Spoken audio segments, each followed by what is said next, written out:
I want to yield to the gentleman from Princeton to my right here, who has been at Occupy New York. He was on Occupy Wall Street. He was in New York 2 days, was in Boston earlier this week, came in town last night and insisted that he wanted to come see you today. So he's been all around the country. And I want to introduce Dr. West in just a second, but I wanted to say a quick word of thanks to you for your courage, for your conviction, and for your commitment to this cause. For your courage, for your conviction, and for your commitment to this cause. Dr. West and I have been on a poverty tour starting earlier this summer. We got on a bus and went to 11 states, 18 cities to try to put a face on poverty in this country. And so your mission and your method is consistent with our mission and our method of trying to raise higher on the American agenda the plight of the poor in this country. Something is wrong on the so-called greatest nation on the earth, when almost 50 million people are now living in poverty. Increasingly more women and more children. I don't need to convince you of that. You already know that. In this regard, I'm preaching to the choir. You already know the stats, and that's why you're out here. But I think in America, and my role in the media, on television and radio every day, is to try to humanize these numbers, to try to put a face on what this struggle, this fight is all about. And so we got on the bus this summer, these 11 states and 18 cities, to try to highlight the plight of the poor. As I said earlier, to raise higher on the American agenda their issues. There's nothing worse, nothing more dangerous you can do to a human being than to make him or her feel invisible. And in this country, too many poor people are being rendered invisible. They're treated as disposable. They don't matter, they don't count.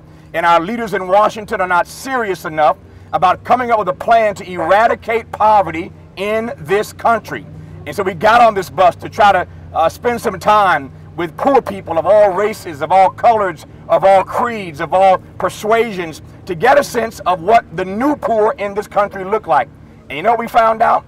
On top of the perennially poor in this country, we discovered that the new poor in America are the former middle class. The new poor are the former middle class. And so we are in Los Angeles now to wrap up this poverty tour, which leads us to two things. I want to yield to Dr. West. Number one, on Sunday, I know you're here and I want you to stay here doing the work that you're doing. But while you're here, we're going to be convening a mass crowd, about 1,800 people on Sunday at 5 o'clock at the Wilshire Boulevard Temple, 3663 Wilshire.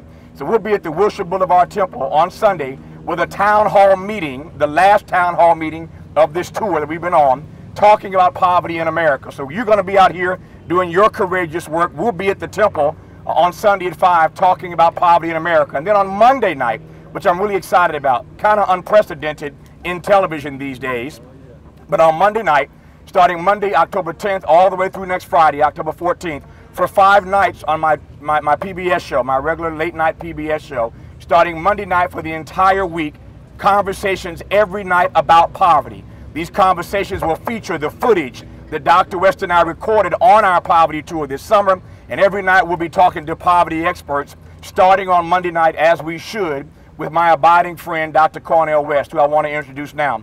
Dr. West, to my mind, is the nation's leading public intellectual. And I say that because there are a lot of smart folk in the academy.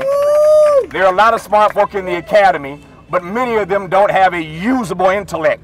Dr. West, to my mind, so far, I haven't seen anybody else, the only academician to put himself out in the way he has in New York and in Boston and now here in solidarity with you. And that's why I say that his intellect is usable, embraceable by everyday people across the country. So for those of us who live and work in this great city, or just live in this great city and trying to find work in Los Angeles, we are honored today to be joined by the person who I regard as the W.E.B. Du Bois of our time. He's our Du Bois. He is the nation's leading public intellectual. He has a heart full of grace and a soul generated by love. And we are honored today in our town of Los Angeles to have with us Princeton professor Dr. Cornel West. Make him feel welcome. What a blessing for me to be here. I want to thank my dear brother Tavis. Give him another hand. Give him another hand. It's very important to have alternative voices over against the mainstream media. Tavis Smiley, Amy Goodman, and so many others. Give the alternative media, brothers and sisters of all colors, a hand. Very important to keep that truth alive. I want to thank my dear brother Mario, my dear brother Clark, and I want to thank each and every one of you, because each time I come to these gatherings, I am so humbled and I'm so fired up because we're part of a democratic awakening. It was 3 weeks ago the mainstream press said this is just a fad, and now we got 101 cities in the world. We got 75 cities in America, and it's growing every day precisely because people are morally outraged at the wealth inequality. It's just not right that 42% of our precious children of all colors are living in or near poverty in the richest nation in the history of the world. That's a moral disgrace. It's an obscenity. It's an ethical abomination. And 1% of the population have 42% of the wealth. 1% of the population had 83% of the income growth in the last 10 years. And the top 10% had 100% of the income growth. What does that mean? It means that poor people, working people, the 99% found themselves wrestling with wages that are flattened out, stagnating with the cost going up. Something is wrong in America, and let us be very clear about this. Let us be very clear that this is not anti-America, this is anti-injustice in America and the best of America. And the best of America has always been those who came along each generation, straighten your backs up and say, we're going to take a stand for something bigger than this, bigger than ourselves. Because we cutting in a culture where you got this addiction and self-medication and narcissism and hedonism, nothing but cultural weapons of mass distraction that don't want people to think about what's going on and come together. And what's so beautiful about it, we are all colors, we are all cultures, we are all religions. Thank God for our atheistic and agnostic brothers and sisters part of this. We are all classes, we are all civilizations, we are all genders, we are all sexual orientations. Why? Because justice is something bigger than each and every one of us. Oh yeah. And don't let anybody tell you that this is about hating anybody. No, not at all. This is what the OJs call a love train. This is what John Coltrane called a love supreme. Because justice is what love looks like in public, just like democracy is what justice looks like in practice. And we here because we're Democrats, small d. Small d. And if you're a Democrat, small d, that means you fundamentally believe in the depths of your heart that a brother and sister of any color who's poor has the exact same value as a brother and sister who's well-to-do, and they deserve to have a focus when it comes to our public policy. That's what we're standing up for. And we bearing witness to do that, and we're doing it together. Oh, that's what's so beautiful about it. So I'll say here under the sunshine of Los Angeles, because it might be raining in New York. It's a little chilly up in Chicago. Atlanta has about 55, but we're all coming together. Then we spill over national boundaries. We got brothers and sisters in Australia occupying, brothers and sisters in Britain, in Ireland, in Asia, in Latin America, in Africa. Oh yes, this is the U.S. autumn responding to the April spring. And they're going to have to tell a story about how we came together. Why? Because we are going to attempt to change this country. Change it for the better. And as our dear brother Howard Zinn used to say, oh, we miss brother Howard Zinn.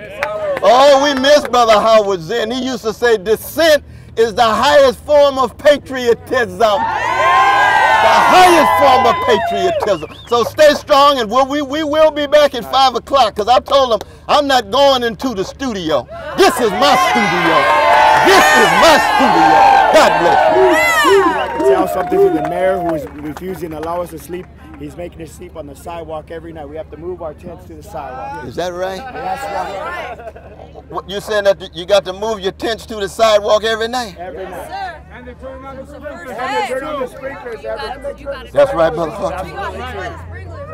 Lord have mercy. 5 in the morning. Lord have mercy. Maybe we should go talk to the mayor. No, we're going to have to put some pressure on our dear mayor. We're going to have to put our pressure on the city council folk. These are citizens of America and citizens of Los Angeles. And we representing the best in terms of what the nation is all about. The city of angels. Lord, we're going to see. When I come back at 5 o'clock, we'll see again. And when I come back again, we'll see again. But you know, if I'm not here, my spirit is with you. Because the legacy of Martin is here. The legacy of Rabbi Abraham Joshua Hetrel is here. The legacy of Doris Day is here. The legacy of Cesar Chavez is here. The legacy of all those who came before is here. And we refuse to move forward unless we look back and remember those who did exactly the same thing. Look at Sister got Mandela right on the shirt. Yes. Oh yes. South Africa had to teach the world some democratic lessons. Tunisia, Egypt, Northern Africa had to teach the world some democratic lessons. And now USA gonna have to teach the world some democratic lessons, even though we got those immoral drones that are being dropped. We still in Afghanistan 10 years later. Corporate interest still shaping so much of the world in its own image. We look up and see Goliath, but we got David. Oh, we got a slingshot. And what's in the slingshot is all of the courage and vision of everyday people who are willing to come together and make a difference. Stay strong in what you're doing. See you in just a few hours. What a blessing to be here. Thank you, brother. Thank you so much. Thank you so much, brother. Definitely, definitely.